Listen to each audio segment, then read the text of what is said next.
रात आज हम जानते हैं कि जब हम क़याम के लिए खड़े होते हैं तो क़याम के लिए जब हम खड़े होंगे तो हमारे पाँव के जो दरमियान है वो फ़ासला कितना होना चाहिए, यानी दोनों पाँव के दरमियान में कितनी हमारे जगह बाकी रहना चाहिए। और जब हम क़याम के लिए खड़े होंगे, जब दोनों हाथों को अल्लाह अकबर कहकर हम नाफ के नीचे बांधते हैं तो उस वक्त में ही हमारे जो दोनों पाँव हैं और दोनों पाँव के बीच के दरमियान में, यानी दरमियान में कितनी जगह बाकी रहना चाहिए, कितनी नहीं रहना चाहिए, क्या ज़्यादा जगह बाकी रहने से हमारी नमाज होगी या नहीं होगी, या अगर हम ऐसा करते हैं तो हमारी नमाज मुकम्मल होती है या हमारा वाजिब छूटता है, क्या होता है। इस पूरी डिटेल्स को, पूरे मसले को अच्छी तरीके से समझते हैं। अस्सलामु अलैकुम वरहमतुल्लाहि वबरकातुहू। नाज़रीन इकराम, उम्मीद करता हूँ कि आप सब खैरियत व आफियत से होंगे। रफ़ाकत हुसैन ऑफिशियल में आपका स्वागत है, इस्तकबाल है। अगर आप हमारे इस चैनल पर नए हैं तो चैनल को सब्सक्राइब कर दीजिए, वीडियो को लाइक कर दीजिए और अच्छा सा हौसला अफजाई के लिए कमेंट्स कर दीजिए। अगर आप जानते हैं तो कमेंट्स में ज़रूर बताएं कि कितना फ़ासला होना चाहिए, और अपने दोस्त अहबाब में सदक़े जारिया इस मसले को जानने के लिए, उन्हें बताने के लिए उनके पास ज़रूर शेयर करें। चलिए अब हम समझते हैं। देखिए हज़रात, जब हम नियत करते हैं तो हमारा क़िबला जो है खाने काबा है, सब जानते हैं।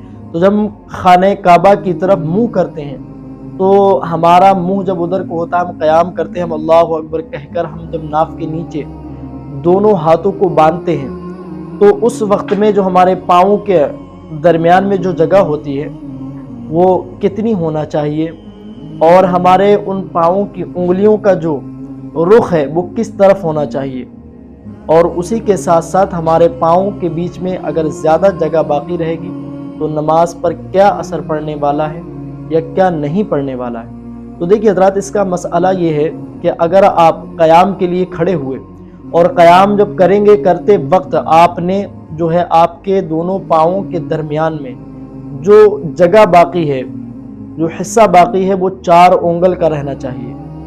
अब आप कहेंगे 4 उंगल का किसी किसी का नहीं रहता है, तो 4 उंगल का जो जगह है जिसको शरीयत मुताहरा ने पसंद किया है, तो इतना गैप रखना दोनों पाँवों के दरमियान में ये मसनून है। इतना गैप रखना, इन दोनों के बीच में गैप रखना, ये मसनून तरीक़ा है। अगर आप करते हैं तो ये बेहतर है, और अगर आप नहीं करते हैं तो आपका मसनून छूट जाएगा।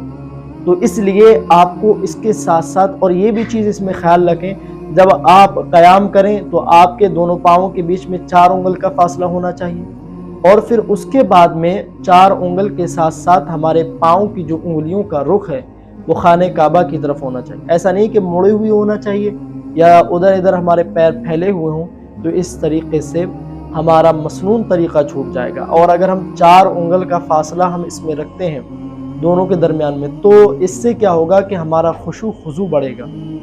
और अगर हम ऐसा करते हैं कि 4 उंगल का फासला नहीं रखते तो इसमें हमारे खुशू और खुजू में कमी आएगी, हमारा जो नमाज़ पढ़ने का तरीक़ा है उसमें कमी आएगी।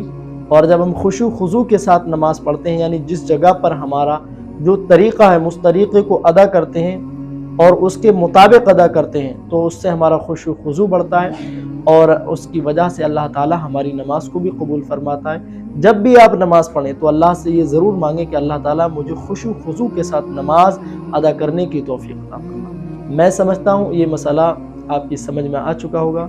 मिलते हैं जब तक कि अगली वीडियो में। अल्लाह हाफ़िज़।